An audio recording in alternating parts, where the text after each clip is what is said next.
So, do PhD students actually have tutors? Is this something that is legitimate in academia to actually have a tutor? Or maybe it's a life coach or something like that. And I actually want to talk about that in this video. And, if you don't know me, I'm Professor Dave Maslach. I'm Associate Professor of Innovation Strategy and Entrepreneurship. And I created this whole reciprocity project to give back as much as I possibly can. There's so many people that help me out that I wanted to pay the favor forward to help you out. So do PhD students, do academics actually have tutors?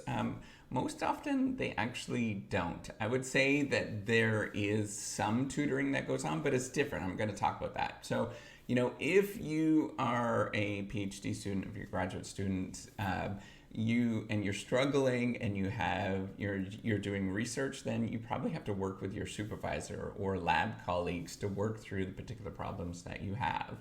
And what you are doing is working together to solve these particular issues that you actually have. And there is a very collaborative relationship that goes on. So your tutor is actually your advisor that you are working with. And the reason is that it's very much this sort of apprenticeship type model. Now, this is really popular within the social sciences to have this sort of apprenticeship type model.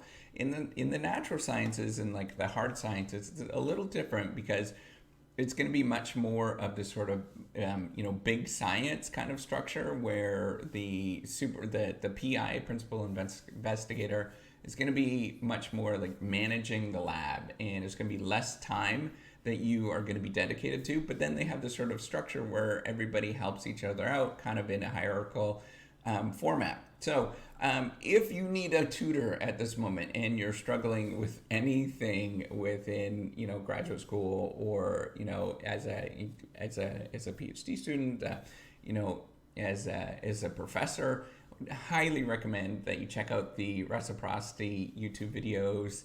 There's a ton of material there to help you out, and there's a lot of lessons that I've learned either through osmosis or somebody has actually sort of bopped me on the head and talk about them on these videos. So please make sure that you go check those out.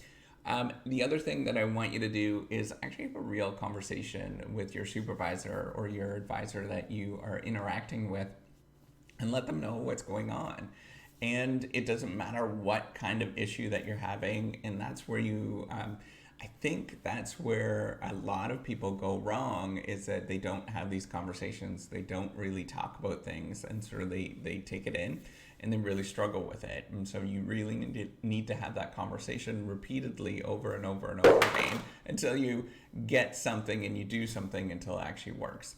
So ultimately, at the end of the day, though, because this is exploration, is you really are on your own and you really have to figure things out by yourself. But you need to rely on people to actually get things done. So ultimately, what you're going to learn is that you are in control of your own life, and you have to discover what that actually looks like. And what you're looking for is not necessarily like a tutor of like, this is how you do things, but you need a mentor. You need somebody to help you get through different things. And that is where, it's really up to you in terms of asking for this mentorship and knowing that there are people out there that are going to help you within the journey, the PhD journey that you're going through. So with that, give me a thumbs up to subscribe to the YouTube channel. Again, if you're struggling, you're needing a tutor, look, whatever you're looking for, just type in reciprocity, the E's written with a 3, and then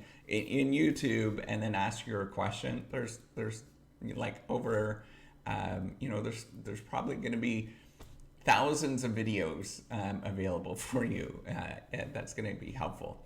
So something is going to help you within all of those videos. So go check them out. So with that, I'm looking forward to seeing you on the next video. Take care and have a wonderful day. Bye.